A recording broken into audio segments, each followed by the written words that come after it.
Você já imaginou um exército de samurais, com suas katanas afiadas e armaduras tradicionais, enfrentando um exército moderno equipado com rifles e canhões devastadores? Parece coisa de filme, mas essa batalha realmente aconteceu e marcou o fim de uma era no Japão. Vamos voltar para o século XIX, mais precisamente para o ano de 1877. O Japão estava passando por uma transformação radical, conhecida como a Restauração Meiji. O país, que por séculos viveu isolado sob o comando dos shoguns e da classe samurai, estava se abrindo para o Ocidente e modernizando tudo, desde a política e a indústria até, claro, o seu exército. Nesse novo Japão, as espadas, as armaduras e o código de honra dos samurais, o Bushido, pareciam coisas de um passado distante. O governo imperial criou um novo exército nacional, com soldados recrutados de todas as classes sociais, treinados por conselheiros estrangeiros e armados com a tecnologia militar mais avançada da época. Para muitos samurais, isso era mais do que uma simples mudança. Era uma traição, um abandono de tudo o que definia a alma do Japão. Imagine a cena. Por gerações, sua família serviu com honra, sua espada era sua vida.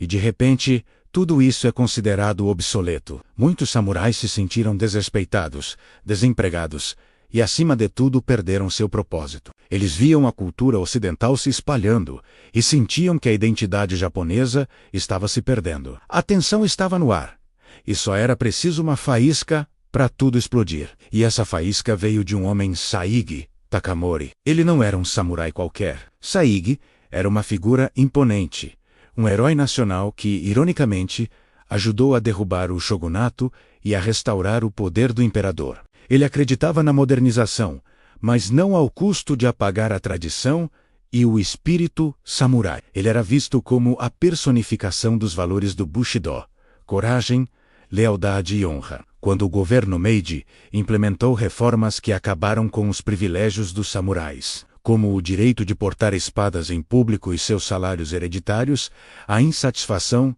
explodiu. Saigi, que havia se retirado da política e voltado para sua província natal, Satsuma, se viu no centro do descontentamento. Ele fundou academias militares particulares que ensinavam não só táticas de guerra, mas principalmente os valores tradicionais dos samurais. Essas academias se tornaram um refúgio para milhares de guerreiros descontentes. A situação ficou insustentável. O governo central, temendo o poder crescente de Saigi e seus seguidores, tentou desarmar a província de Satsuma. Isso foi o estopim. Em 1877, Sage Takamori, sentindo que não havia outra saída, marchou com cerca de 30.000 samurais em direção a Tóquio. Começava a rebelião de Satsuma, a última e mais sangrenta guerra dos samurais. De um lado, tínhamos os samurais de Saigi.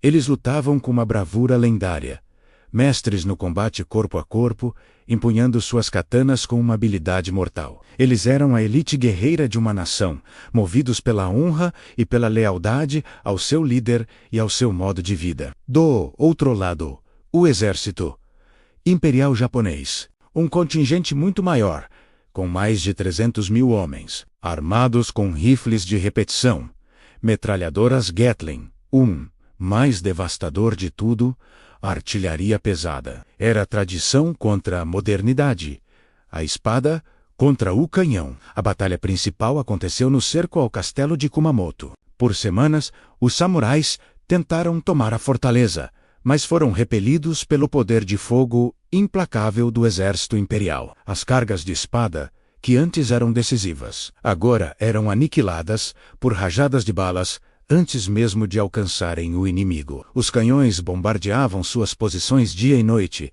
transformando o campo de batalha em um inferno de fogo e metal. Apesar da coragem e da habilidade inquestionável dos samurais, a superioridade tecnológica e numérica do governo era esmagadora.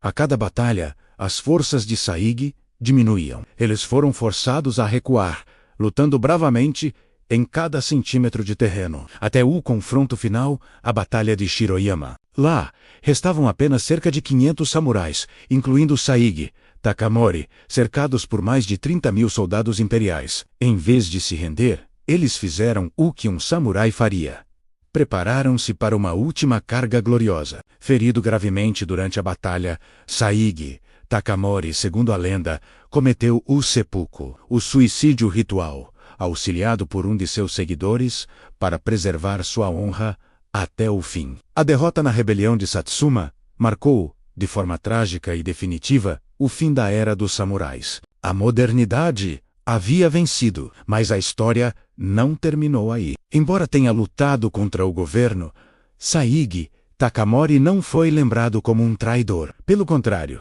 sua dedicação aos seus princípios e sua coragem diante de uma derrota certa o transformaram em um herói popular, um símbolo da honra perdida. Ele ficou conhecido como o último verdadeiro samurai. A história dele nos lembra que, às vezes, o fim de uma era não apaga o legado daqueles que lutaram por ela. A figura de Saigi Takamori continua a inspirar o Japão e o mundo, representando a força do espírito humano e a lealdade aos próprios valores, mesmo quando o mundo inteiro parece estar mudando. E aí, o que você achou dessa história incrível? Deixe seu comentário aqui embaixo. Se você gosta de aprender sobre momentos fascinantes da história como este, não se esqueça de se inscrever no canal e ativar o sininho para não perder os próximos vídeos. Muito obrigado por assistir e até a próxima.